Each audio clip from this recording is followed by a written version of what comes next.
When you look at the workout on paper, you're like, okay, I got this, and you get to the end, and then especially people that struggle to get to the end. Like, Yeah. if they really struggle to get there, and then there's more, break them in half. I feel like my life has been a false finish. I mean, I could just flex right to the next thing. Not even phased anymore.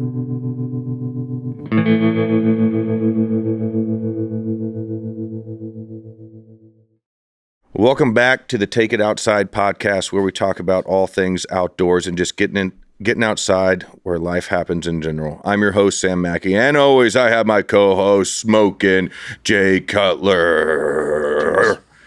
Our next guest is Matt Kenney, who's joined us before on the show to talk about registering veterans and service members to vote and his work with Smokeless Vets. He is back today.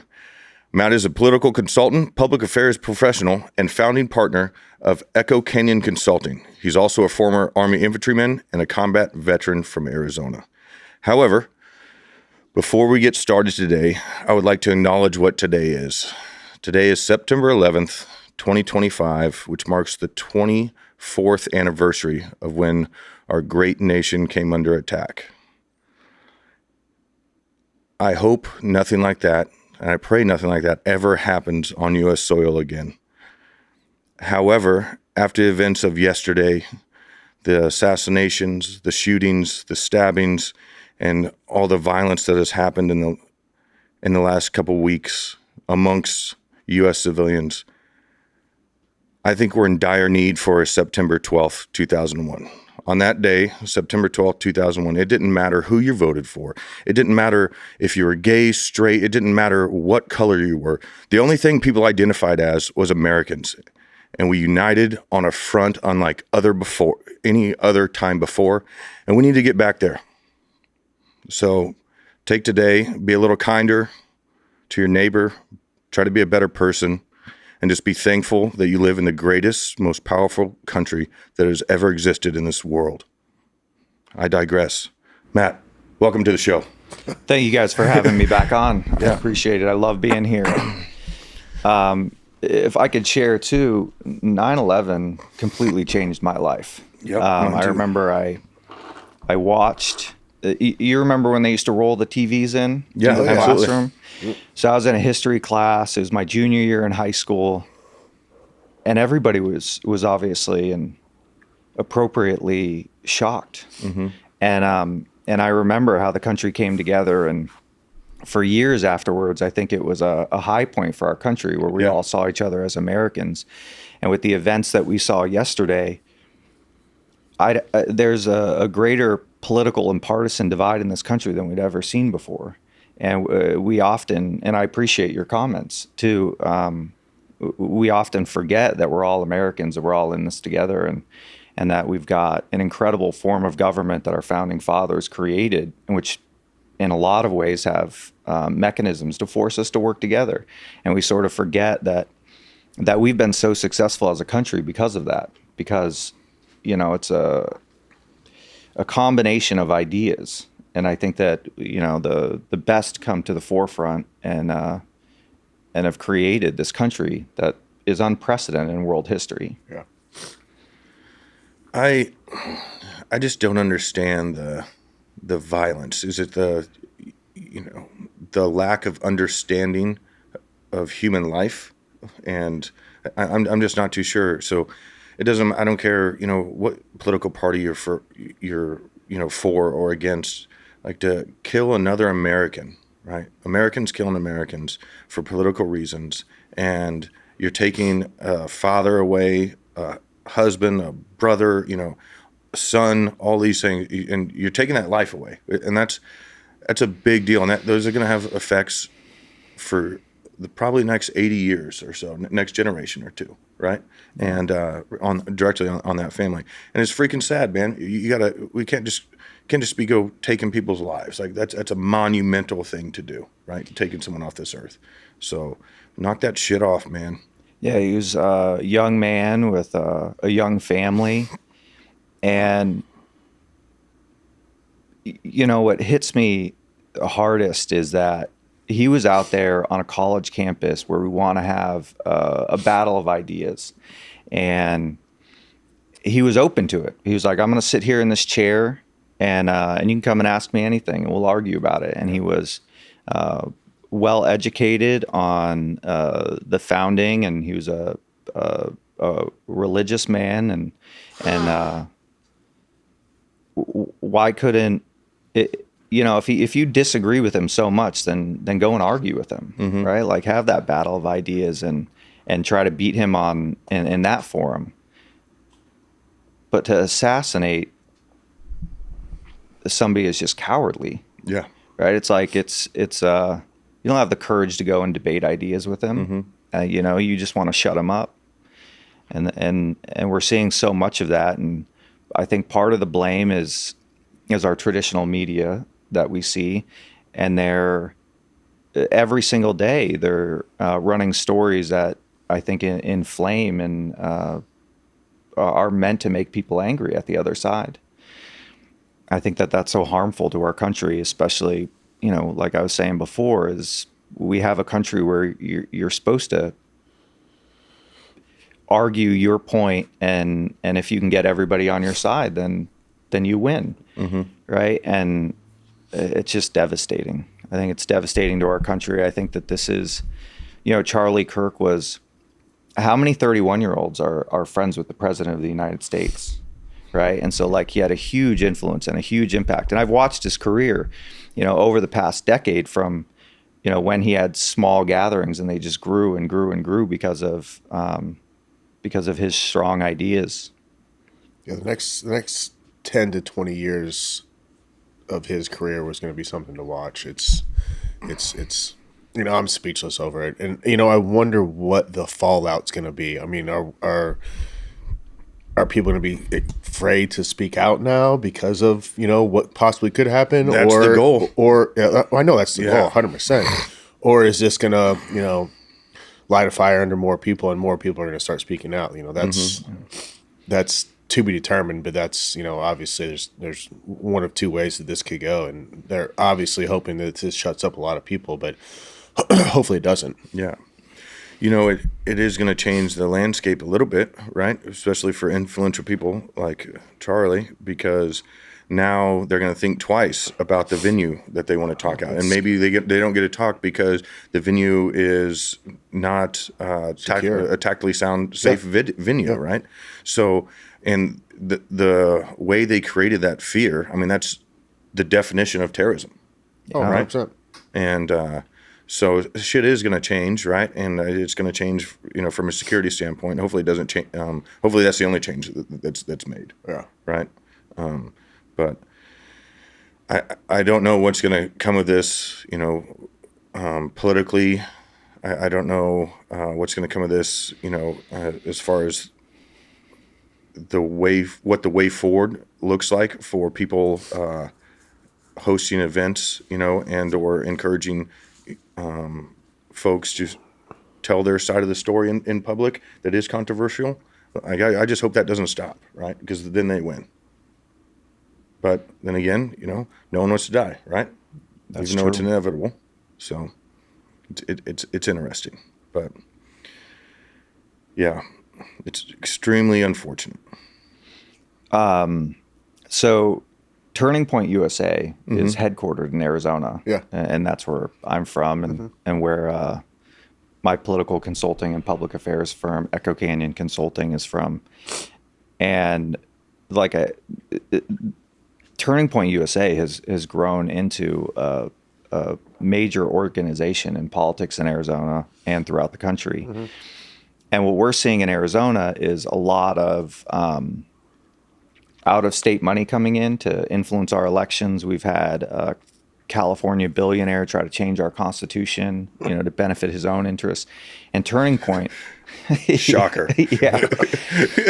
I mean, that was kind of an interesting story. It was like, Arizona's in a unique place where, we're not part of the California energy market.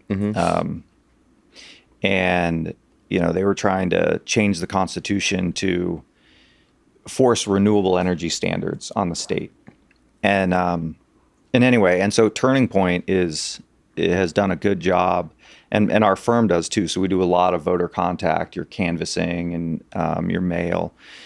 text messaging and like digital to try to, I think, share good information with voters. And so we would often run parallel campaigns. They're a nonprofit organization. We're a for-profit company.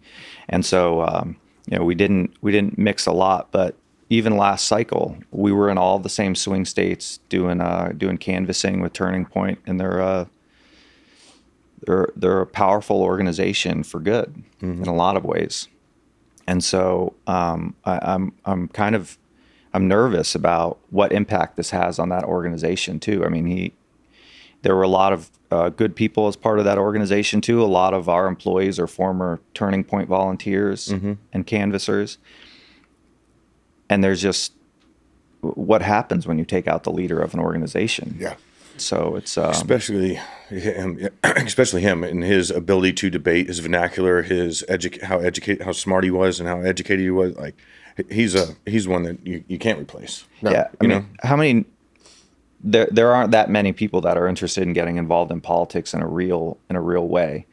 And I don't know what motivated him, but from a very young age, he was running around sharing his ideas. I mean, he could have been the president in 10 years, 20 years. I mean, I think easily. I think no doubt he would have been a representative in Arizona in the next decade. Yeah, 20 years, 30 years, he'd have been president. Absolutely. Could have been. Yeah, I can see it for sure. So, and go for it. Sorry, I remember when I first had left the Army and I came back, and all the kind of older people who were involved in politics, all they were talking about is how do we get young people involved? Yeah. And Ben Shapiro, I think, did a really good job during his time before he, focused more on his own podcasts and his media empire that he's built. But then there was Charlie Kirk, and I think that it's really interesting that you don't see that on the other side. No, you don't see, some young Democrat coming to argue with him and debate him, and I think that that's a shame. But I think that it also is a testament to what a strong voice he was in America. absolutely. This podcast was brought to you by Outsider. Check us out at www.outsider.com. Outsider is an outdoor lifestyle brand owned and operated by me, retired Navy SEAL Sam Mackey, and my dear friend and former NFL quarterback Jay Cutler. At Outsider, we encourage everyone to get outside and enjoy all that life has to offer. Head over to outsider.com to check out our unique patent-pending drinkware. Outsider's drinkware can be customized with your personal or business logo. Go to outsider.com, upload your logo, and we will send you visual proofs and great wholesale pricing. And don't forget, get outside and enjoy all that life has to offer. So, whereabouts in Arizona are you? North Phoenix. Okay. All right.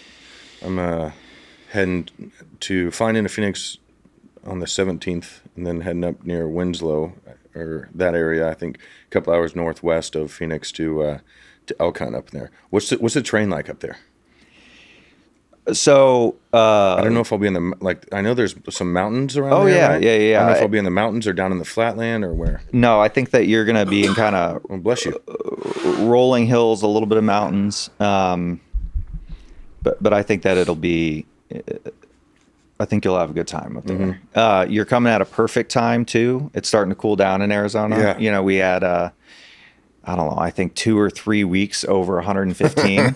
so I think we had a couple days in the 90s last week. So I think it'll be nice out there for you. I looked at the weather. It said like a high of 73, low of 50, somewhere right in there. Yeah. Right where we're heading. So my favorite thing about hunting is it's so peaceful out there, and that's I think the complete opposite of kind of what we're seeing right now in the country, and I'm jealous. You get to get out there. Peaceful is a great word for it, and I think that just kind of put a bow on what I'm excited about tomorrow, because we're heading to Montana tomorrow. Oh, nice. And you fly, you get your rental car, you get your groceries, you get there, but then once you're all set up and sit on your front porch, it is at his place in Montana. It is the most peaceful place in the world. Yeah, nice. Looking forward to it. That's what I'm looking forward to. How long have you had it? 2017, I believe we bought it. So had it for a good little bit. Been making improvements as we go, but it's a good spot. Really good spot. I didn't move the fireplace back up top. I kept it back by your bedroom because I didn't want to be the first one to start the fire on the new deck. Burned it up. I mean, that's what it boils down to. I see it. Yeah, we'll get it back up. Yeah, and I got the grill. I left the grill back down by your room too. Things heavy. We'll get everything back squared away. Yeah. We'll get out there. Ryan, he left Virginia Beach this morning. I talked to him. He's a day behind. I was about to say, I thought he was going to leave Tuesday. Yeah, day He won't be there till Saturday. Something happens to his truck. Yeah, his goal is to get there Saturday.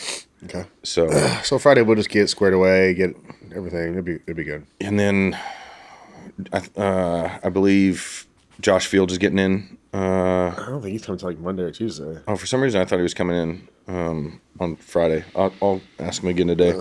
But maybe you and I can go get one on the ground right away. That'd be great. Yeah, we can do it. So, where do the elk stop in Arizona? So one of the things that I love about Arizona, and I don't think that many in the rest of the country understand, is Arizona has almost every different type of environment, right? You start down south and it's the Mojave Desert, right? But as you move farther and farther north, and I think that people forget that the Grand Canyon is up there too, and it's like all forests and all mountains, and we're at the edge of the Rocky Mountains, and so you have a lot of different terrain out in Arizona. And so, I think that stops probably midway about Prescott. Okay. And then it starts to turn more into that desert landscape that people are familiar with. So maybe There's how far tons north good of hunting. Phoenix is that? Like an hour and a half? Yeah, about an hour and a half, 2 Okay. hours. But you're going to a great place. I think that you're going to love it.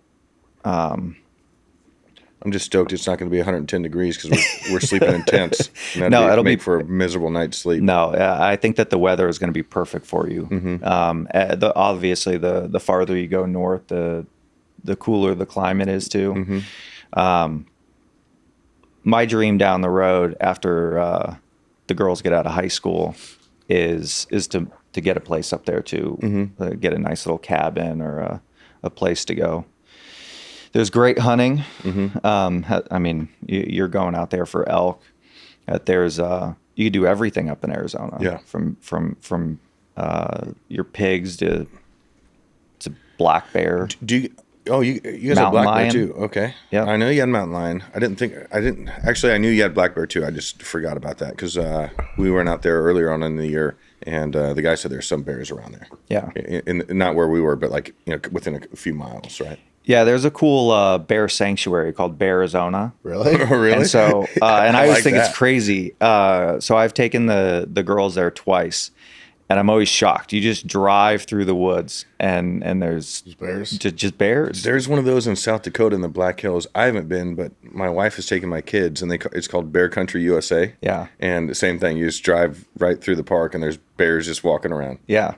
Yeah. So yeah, Arizona I think is more diverse than people. Yeah. People, yeah. Do you see that video of, I don't know where it was, someone sent it to me, a bear in someone's house recently? Like there's a bear in the house, and this bear just walks in the kitchen. Someone said that they shot it, but then it wasn't in the video that I saw. Ben, let's try to pull up that video and put it on this podcast because it's a cool video. Big black bear just right in the house. They're curious. And they like honey buns. They do. When you guys go hunting, do you have dogs? They started running dogs. There's a hunt out there in Montana, but we don't hunt like that now. Oh, okay. you can run dogs for I'm pretty sure you can bears in now. Montana? Yeah. Okay. There's a certain time frame I think you can do it. But you can really. But you can't bait in Montana either. So it's they make it hard to kill them. Oh, I see. Now, do you guys have feral hogs, or because I know in Arizona you have Javelina. javelina? Yep. Do you guys have hogs as well? That's a good question. I'm not sure that we do. But funny, I didn't start hunting until I was in the Army. And out at Fort Benning, there was a time I think when they would pay $25 a tail for you to go out and kill those feral hogs in hell yeah. Georgia and over the border. The in bear Alabama. opened the So- door like he owned the Rewind place. it, man. I need to watch this. I was talking Watch to Matt. him slam his door open. He's Oh like, my goodness. he's coming in.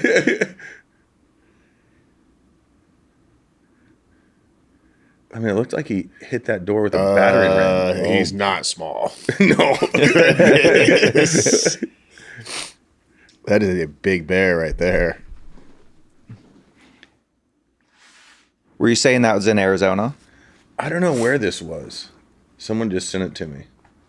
And the one I saw has folks yelling, "There's a bear in the house, there's a bear in the house." But I mean, that's a booner. I mean, I'd shoot that thing and tag it and put it on the wall. Absolutely. That dude is not small at all. So what'd you do in the Army? I was an infantry officer. Okay. That's a pretty coveted position, right? An infantry officer in the Marine Corps and in the Army is pretty coveted, right? Yeah, I think so. Or I mean, difficult it to was get into. definitely it was a very competitive process. I think I was the only graduate. So I came from ROTC too, and Okay. and I think that they take maybe not numerically fewer than West Point, but it is, you have many more ROTC programs around the country, and at least it felt like it was really competitive, and I'm pretty sure I'm the only. Yeah, I think I'm the only graduate from my class in Arizona to go active duty. So a lot of ROTC obviously goes into the reserves and the Okay. National Guard too. And and while I come from a military family, my grandfather and my dad were both in the Air Force as enlisted airmen. It was a whole new experience for me. So it was a learning curve. I'm also not built like you guys, and I'm sure that you noticed this in Buds and the SEALs too. Is like, I remember the ruck marches. I was so pissed off at you guys, right? Because you're taller, and it was like I was like running to keep pace.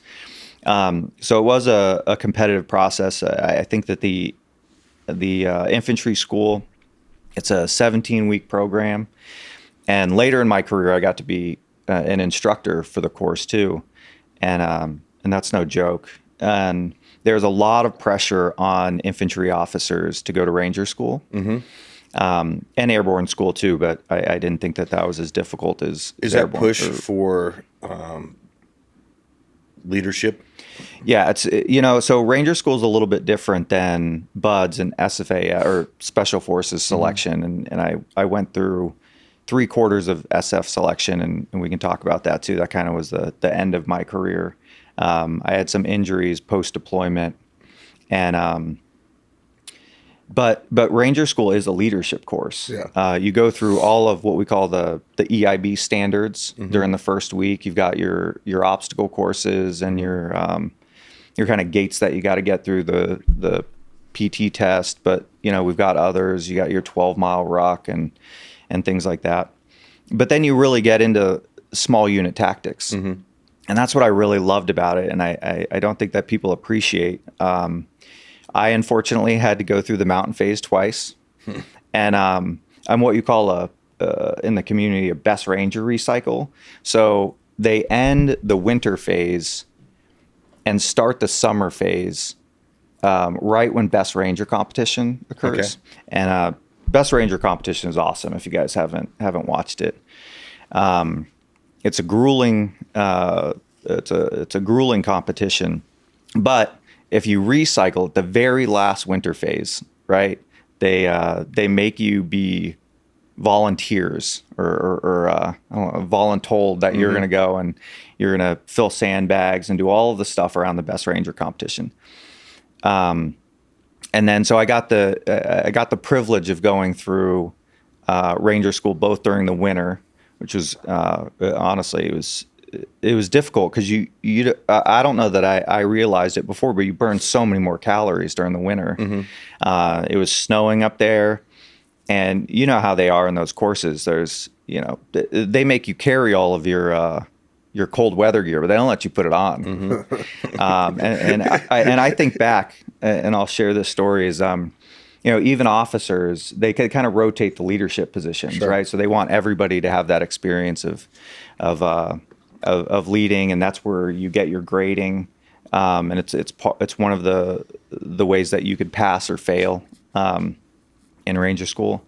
And so one of the times I was just a rifleman, and I got picked to be the I'm trying to remember exactly what it's called, but it's the overwatch position before, like when you, I don't know if I'm sure the Navy doesn't do it the same way, but you kind of set up your objective rally point, right in the back, and then you go up and you do your recon of the, what we were doing at the time was an ambush. Yeah.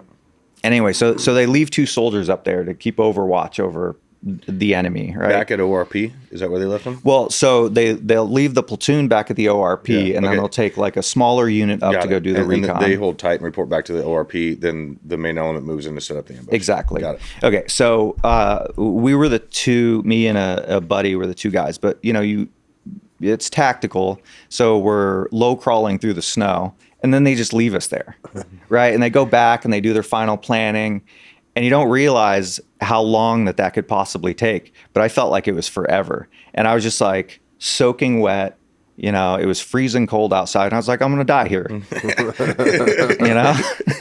And I think that that's one of the things that I don't think that the civilian population really realizes, is that the military and the infantry and the SEALs and all of the soft community, really what it is like, how much pain can you put up with? Sure. And I think that's probably a lot like going through the NFL too. Yeah, it's like how much just don't have the chance of dying. We were in Alaska doing cold weather training, and it was miserable. I think it was like February in Kodiak, and we had to do I think it was like a 2 or 3 day land nav course. So it's you and your buddy, then you link up with other pairs throughout the day, right? Or sorry, at your ORP that you're gonna bed down for that night, right? And it was our last night, and we're together as a big group, and we have maybe like 2 hours to get some food in us, maybe grab a little nap before we have to bug out again, right? And it's miserable out, and we had some stream crossings. Everyone's wet. My buddy DJ, he's behind me. He has a heavy Minnesota accent. He's like, "Hey Sam, are your feet wet?" I'm like, DJ, like my whole body is wet. I am soaked, man. I'm soaked. And he just wanted someone else to be miserable with him, right?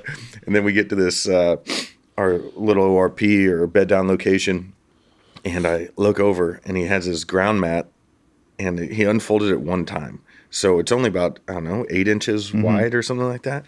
And he's standing on it naked as a jaybird.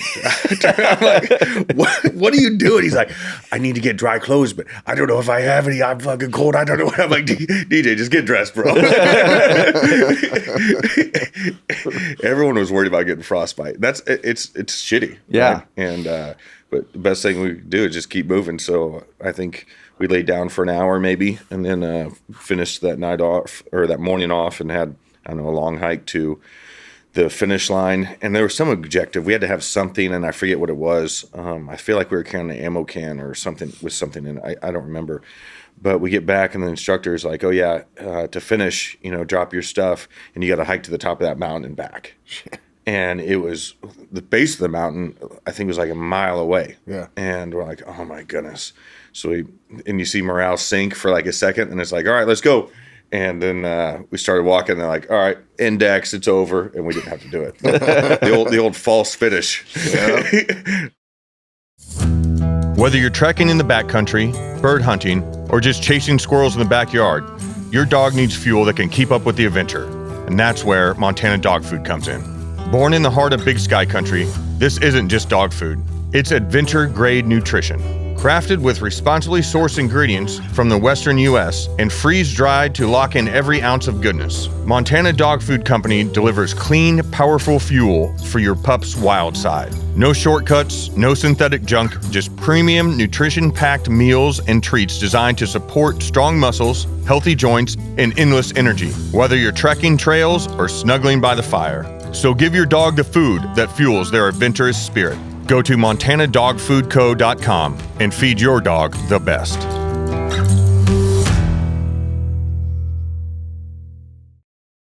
Just miserable.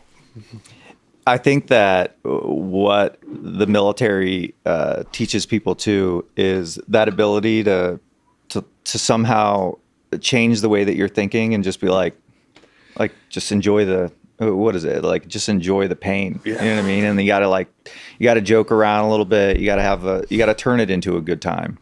Because if not, it just makes it more miserable. Yep.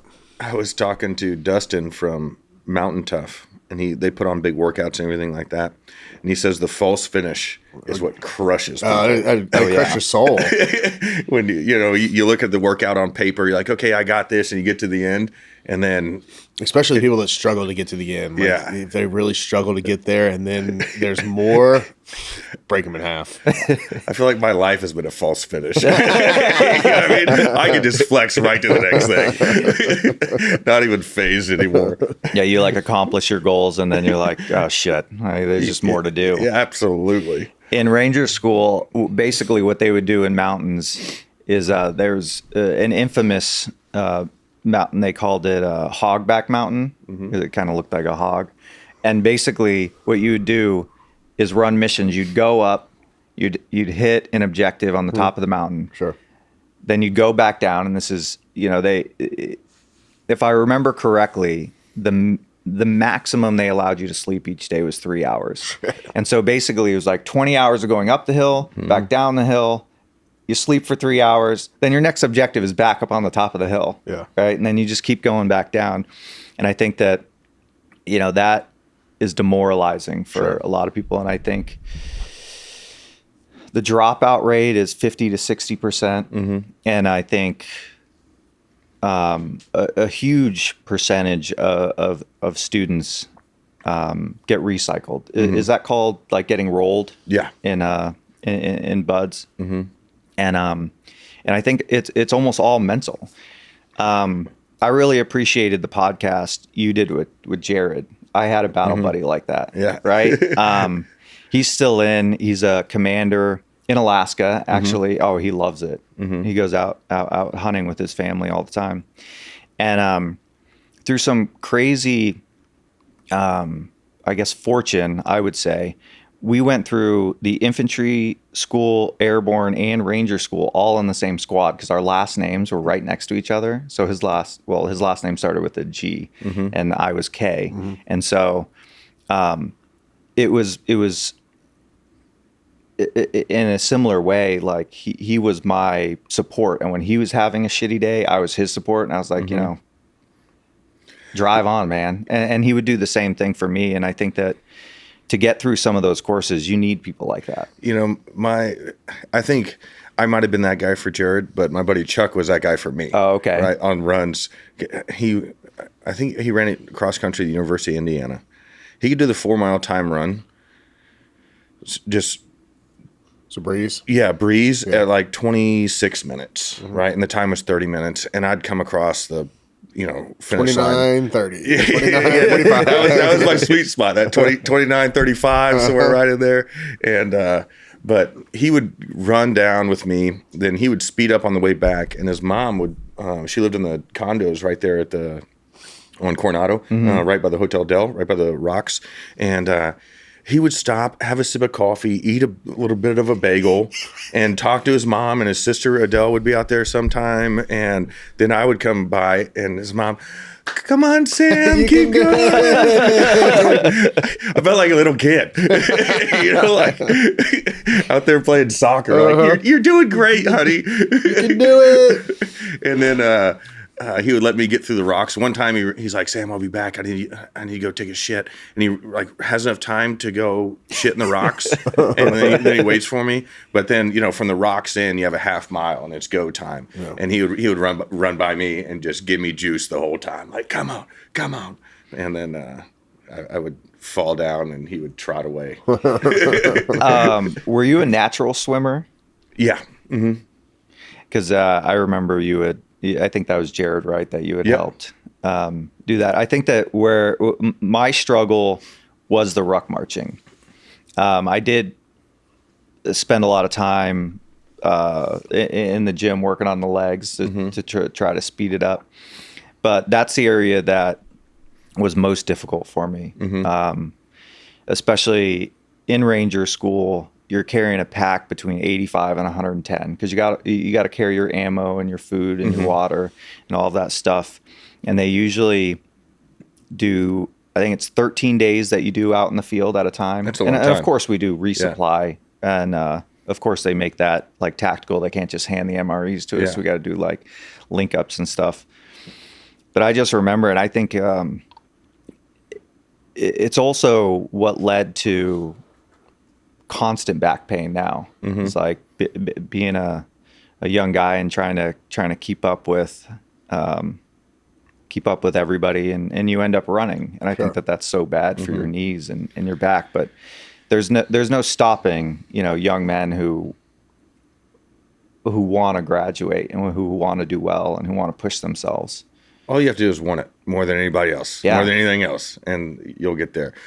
Rucking I never had an issue with it. I wasn't that fast without a ruck, but I was like on pace with a ruck. Yeah. So it slowed everyone else down. Yeah.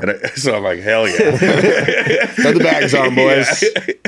So I actually felt like I could keep up with a ruck. Well, and that's, that I was, there were guys like that. And I remember in Special Forces selection, there were two guys and they were at the front of the pack.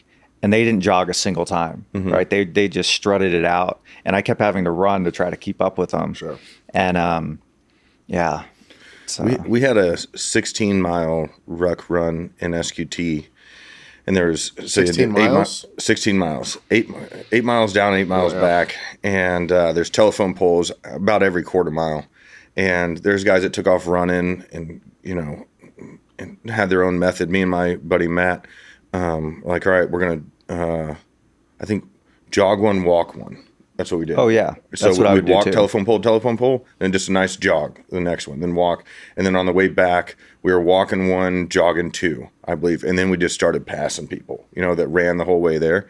And then I forget what the time was, but we had plenty of time left. And we weren't that gassed when we got back compared to a lot of folks. So my buddy, we call him Swede. His name's Arias, and the record. I'm gonna make this. The record's 2 hours. I'm making the time up. I forget what the record was. He comes in at like an hour and 50 minutes, and just starts. He's like, and just starts walking in, and the instructor's like, "Run, run," and he didn't run, and then he missed the course record by a couple minutes. Oh gosh! Because he was like 10 minutes off of what he thought it was, or what have you. But he smoked that thing. Yeah, but he's a freak of nature. Freak of nature. But I don't mind rucking. I still ruck. Like that's what I've been doing to get ready for elk season. I've been rucking quite a bit. Yeah, I enjoy it. It is peaceful in the same way that hunting is. But I ended my career, as I said, as an instructor at the infantry school, and I did 3 rotations, we called them, and we had 3 platoons in every company, and we put them through the course, and we did 16-mile rucks. And even though I was injured, like you have that pressure, right? And I was motivated, and I thought, as you do when you're a young man, that you could just power through the pain and get through it. But I think that is what eventually led to me getting out too. Is I had 2 knee surgeries.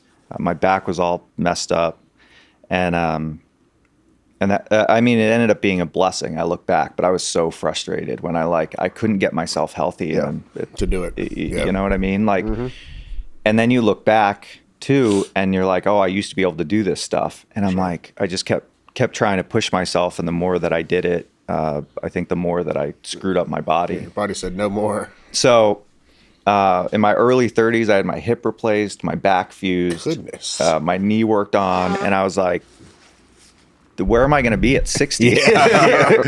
We're not trending in a good space here. And then I still want to like go hunting, Yeah. right? I still want to go out and do the things that I used to do. And so I got to find a new balance to all of that. I have never had a surgery. Really? But I have a torn labrum in my right shoulder, and four torn rotator cuff muscles, torn rotator cuff muscles in my left shoulder, a torn meniscus in each knee, torn meniscus in my left hip, and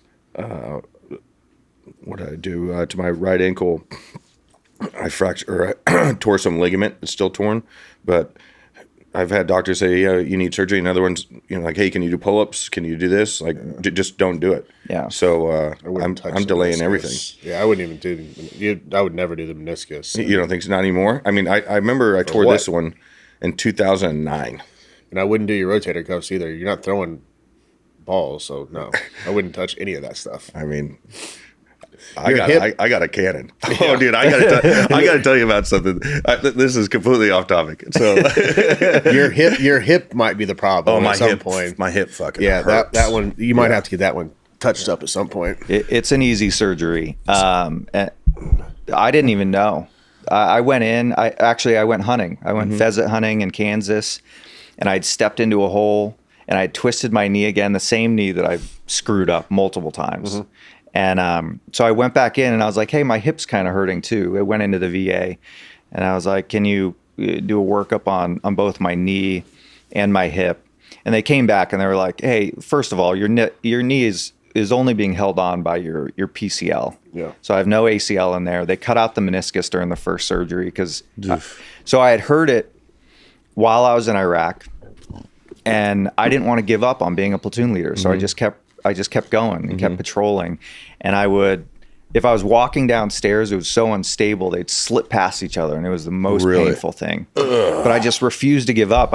Because I knew that I was about the end of my platoon leader time. Sure. I thought I was incredibly lucky. We talked about this a little bit too, is our unit was the main effort of the global war on terror. My battalion was when we were there. We were in the heart of Mosul. We were living in a combat outpost in the middle of the city. And I just thought this was an incredible opportunity, and I didn't want to leave my guys and leave my anyway. So I just kept going, and so when I got back, and I finally scheduled the surgery, I got out of the surgery, and the guy's like, "Hey, man, your MCL was in at least 1,000 pieces inside your knee, and so we just cut it all out." And do you have a full knee replacement? Not yet. Gonna have to. I think that I'm gonna have a full knee replacement this year. But like after the hip and the back, I was like, I'm so tired of like the rehab process, and surgery kind of screws up your body in ways that I don't think that you initially understand. Nope. When I had the back surgery, something weird happened, and so it took me forever to build back like the muscles on the left side of my back. Like my wife could feel it. Like you could feel the muscles on the right side, and on the left side, it was almost like flat. It was like I had to turn the muscles back on, and that happens with your leg surgeries too. And so I've been like dragging my feet because, like I said, I just turned 40 this year, and I'm like, they're going to replace the hip again in 10 to 15 years. Yeah. They say the right one's screwed up, but doesn't need replacement yet. Both of my knees, I've got arthritis everywhere. You know what I mean? And I'm like, You're gonna be all metal here. All titanium. Well, I appreciate being born in like the era where that might be possible. Sure. I'm like, just replace it all. You mentioned throwing. I almost got shoulder surgery because we used to play this game against when I was at Tradet, which is a training command. We played against the SEAL teams at water polo. Yeah. And but you can use fins, and there was no rules. Okay. And Sounds like so a bunch of team guys in a 50-meter pool, and it was just a lot of fights. Tons of fights. Yeah. But I mean, I could throw the piss out of the ball, right? And shooters got to shoot. I wasn't afraid to shoot from anywhere on that court. You know what I mean? But afterwards, I couldn't lift my arm up, and it was miserable. I'd be hurting for a week or so after the game. But what I was going to say before, we're up in Indiana at the Do It Best trade show over the weekend, and this guy walks by our booth, and it's a big, nice booth, and there's a picture of Jay and I, and it's tons of other pictures, so it's a collage. This old man walks by, he looks up and looks up again, and he goes, "Is that Jay Cutler?" I said, "Yes, sir, it is." He goes, "Who's that other guy?" I said, "That's me." He goes, "Oh, what do you got going on here?" And I told him about Outsider, and everything we were doing there. He goes, "All right." And he looks back over the picture. He goes, "I'll tell you what, I don't care if that boy's been drinking or not. I still believe he could throw a football through that concrete wall right there." God damn, couldn't that boy throw that ball? Oh, Indiana. Oh, I lost it. And I thought about that driving home, and I just laughed out loud again. Oh, Jesus. Oh, my Indiana people. It was hilarious. A lot of comments on how hard you could throw the football this weekend.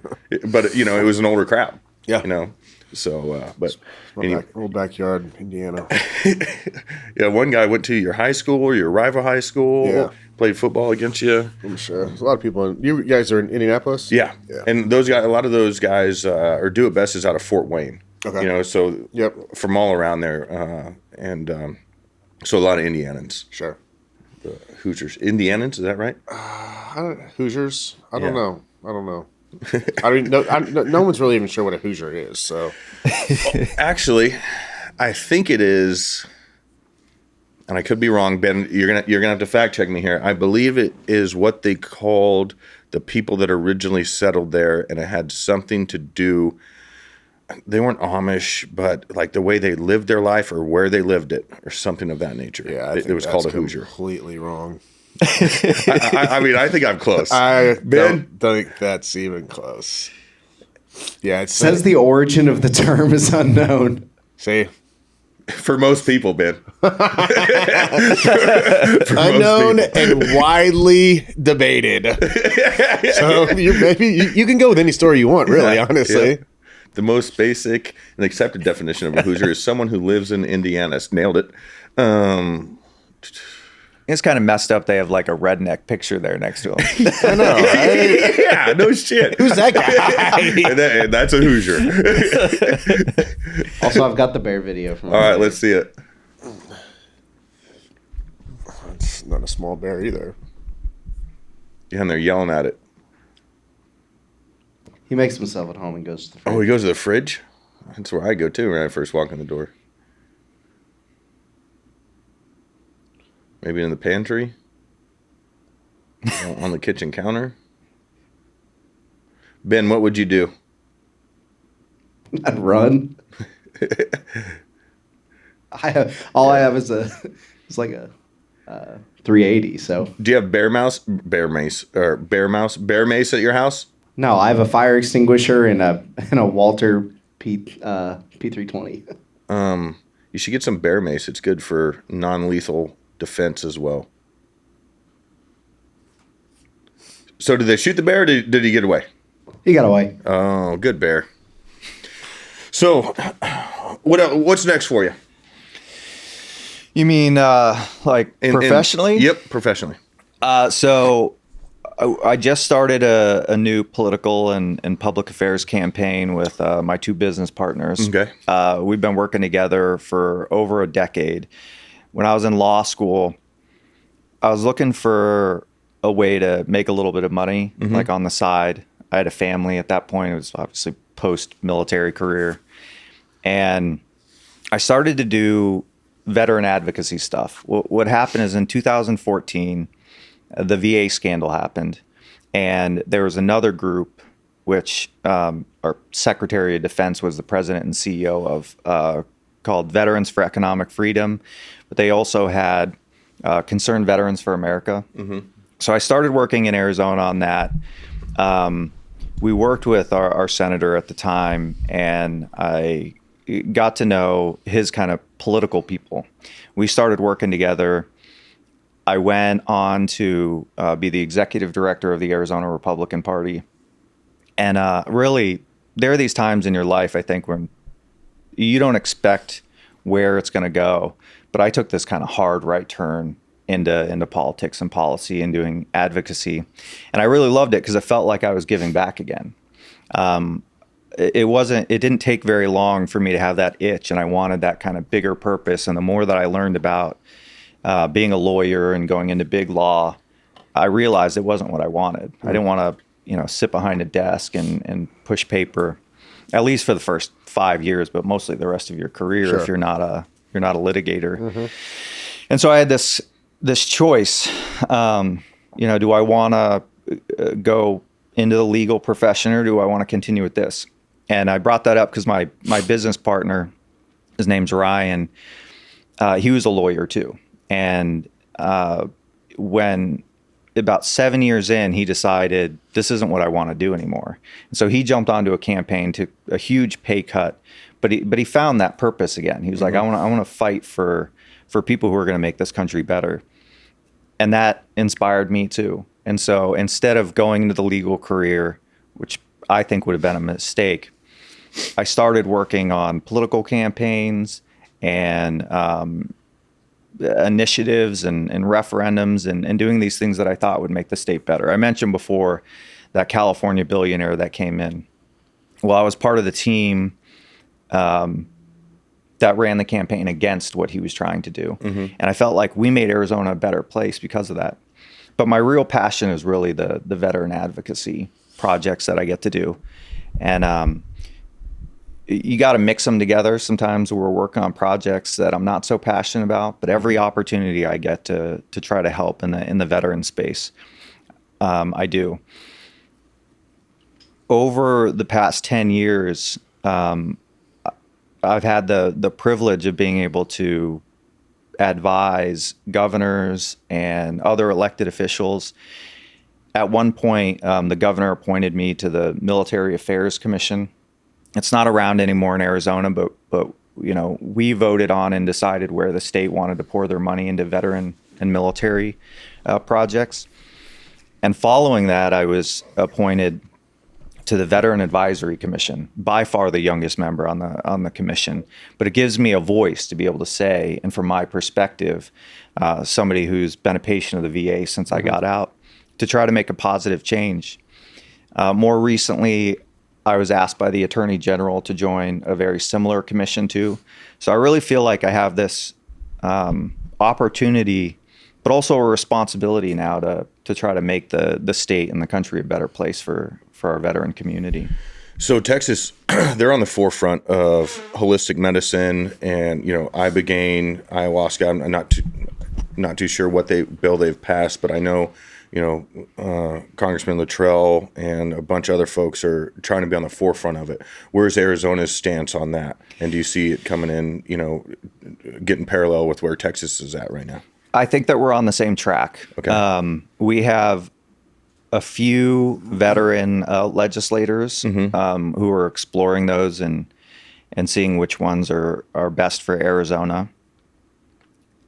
I think that we will get to the place that Texas is in the future too. It's great that the veteran community too is starting to be more open-minded about different things like that.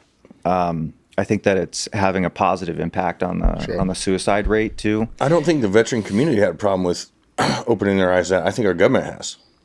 Well, so I would go to conferences, and there would be veterans who'd speak out against at least like the psychedelics and medical marijuana, and I just feel like at least in the last 5 years they've become more open-minded to it. So I agree with you that the veteran community wanted to find things, and one of the ones that I want to try out is the hyperbolic chambers. Oh yeah.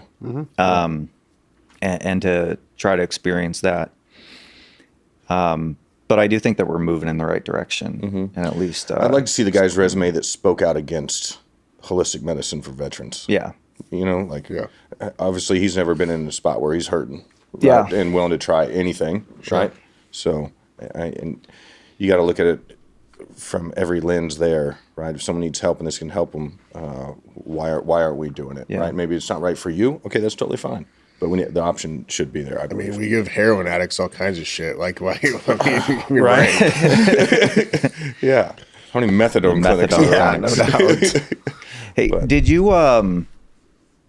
I can't remember what it's called, but the C4 Foundation has that retreat for the Navy SEALs out there. I haven't never been to that ranch, and I owe it to C3 to go out there because he's invited me a bunch, and I've heard it's just absolutely beautiful. But no, I've never been out there. I'm going to make a point next time I'm in Southern California to go though. So they do some fundraisers out in Arizona that I've been to, and I don't think that there's anything out there that is going to have a bigger impact than places like what that C4 Foundation retreat that they have. I just recently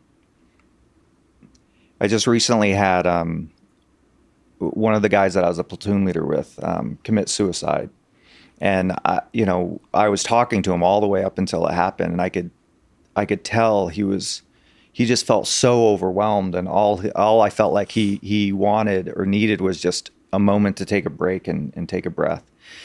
And there's more retreats like that popping up, but I do think that it's a big part of the solution and something that our country should get behind on a bigger level. You hear the stories from the Navy SEALs that talk about what a big impact just being able to, I don't know, pull the reserve chute and be like, hey, look, I just need some time away, and I need to organize and collect my thoughts. So I'm hopeful that more of those will become available to service members, and I think that, like I said, it will have a huge impact on the great. suicide rate among veterans. I completely agree. I think those places are phenomenal, and we need more of them, and they need more funding, as always. Yeah. So, is any political office aspirations in your mind? I've thought about it. I've had a lot of people encourage me to run for office. I think that I will someday in the future. I think that I could be a good representative for the veteran community. One of the big areas that I work in now is in public safety. It really all started during the defund the police era. I started working with some of the police organizations in Arizona to push back against that. You have elected officials who aren't prioritizing public safety, even though it's kind of their core function, especially in local and city governments. And so I think that I can be a big help. Part of what holds me back is being a father, being a husband. And I know that the time that it takes away, and I've got a daughter who just started high school, another one in 5th grade. And I think that I would be able to pour more of my time and energy into, making the state or the country better if they were out of school. Sure. Or if, I wasn't spending so much time. And I grew up with a single mom, and that had a huge impact on my life. And seeing that the importance of being a present father and taking care of your kids, and what a huge impact that you have on their lives and the direction that they go in. And so my main priority is my family. But I do think that there's an opportunity, and I'll know when it feels right, I think. Yeah. So I do think that I will in the future. But right now, I want to prioritize raising my kids. That makes sense. Yeah, absolutely. Yeah. We had Pete Hegseth on, and now he's a SecDef. We had Jared Hudson on. Hopefully, I really hope that he becomes a senator. Then we'll be batting 1,000 on making politicians on this show. You know what I mean? know, Then you're on. I mean, if Jared makes it, I'm going to say you're a shoo-in. Because with the reputation we hold here at the Take It Outside podcast, we just make elected officials. That's right. It's the power we have. Y'all are the kingmakers. I suppose. Until I do, though, one of the areas that I think that I could be helpful is helping veterans run for office or just get more civically engaged. And that's a project that... And it seems like it's trending that way. There's more and more veterans running for office, which I think is a great thing. What's going on with the Navy SEALs? You guys are like taking over Congress. Yeah, they are. No one else is going to run it. Yeah, we've got Eli Crane in Arizona. Eli, I went through cyber school with Eli. Oh, no way. Yep. And then you have Zinke, Latrell. I mean, there's a bunch of them. He. And another cat running up in Minnesota, I believe. Talked to him in the last couple of weeks. So, we're good leaders and we're good followers. In the absence of leadership, you got to step up. Yeah. Well, I was joking, but I do think that there's something going on in the Navy SEAL community that's really awesome, right? You've got so many people stepping up to serve, and I wish the other branches and the other groups would be encouraged to do that too. We have Michael Waltz, right? He was a rep down in Florida, and now he's in the administration, and he's a Green Beret. But you don't see a lot of that. Yeah. And so I don't know what's driving it in the Navy SEALs, but I think we need more of it. Absolutely. Cool.